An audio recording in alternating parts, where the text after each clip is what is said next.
Hi, I'm Colin, and today we're going to show you how to lay a square patio.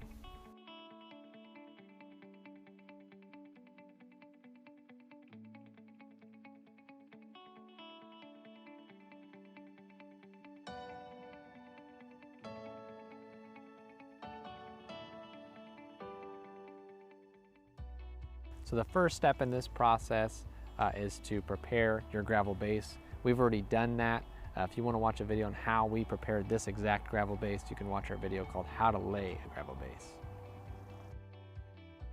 So now we're moving on to our next step, which is screeding the bedding layer. We're going to be using washed concrete sand, and basically you just need to make it a uniform 1 inch across your project. The easiest way to do that is to use something in 1 inch outside diameter. We're using some metal square tubing. You just want to keep in mind that it's easiest to screed the sand with the flow of your direction of slope. And also it's good to double check your rails before you screed for level, for consistency throughout your project.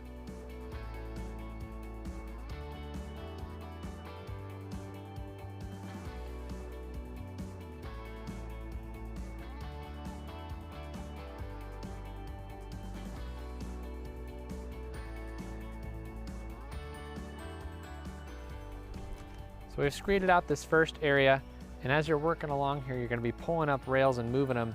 So you obviously will have to fill up those voids. So all I have to do is grab these two rails,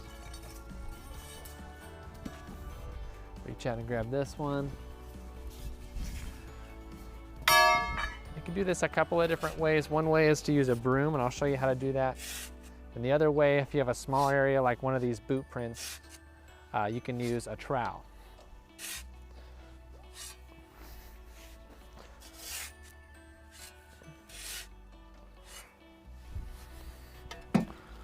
Walk out here, just float it across.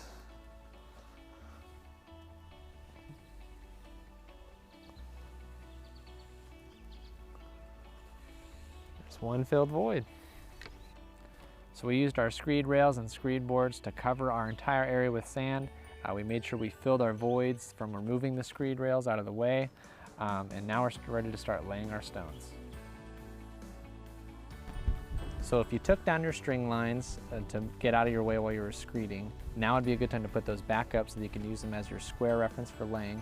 And also if you have a structure, you want to make sure you start laying at the structure and lay away from it.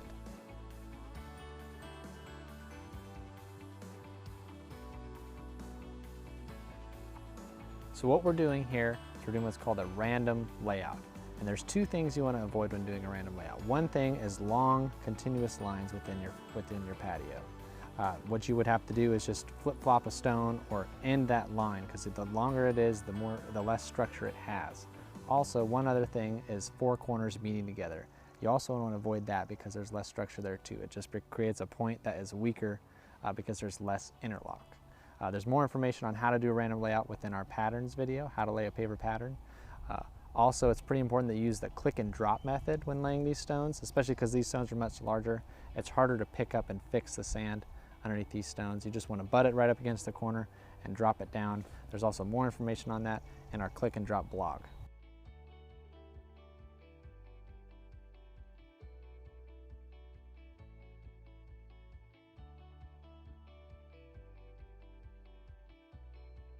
So we've laid our entire field. Now we can start setting our border. Because a portion of our project is retained by a wall, we're just going to glue our border stone to the top of that wall. You just want to make sure that when you glue it, everything is dry and dust free. But the rest of the project that isn't retained by a wall, we'll just sand set the border and retain it with snap edge.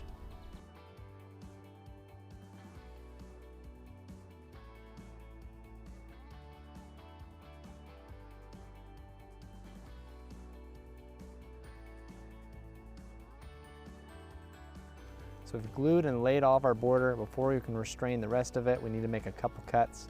If you want more information on how to cut a paving stone, you can watch our video, 6 ways to cut a paving stone.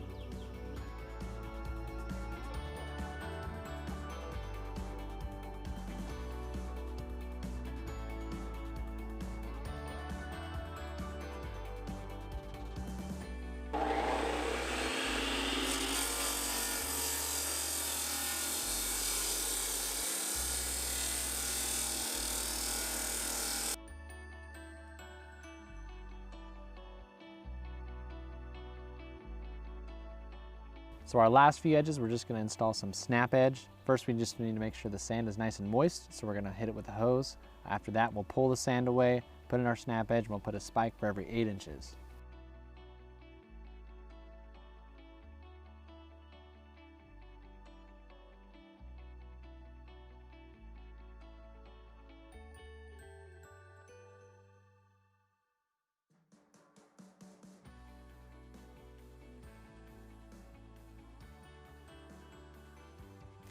So with all of our edges restrained, our final step is to fill in the joints with sweeping sand.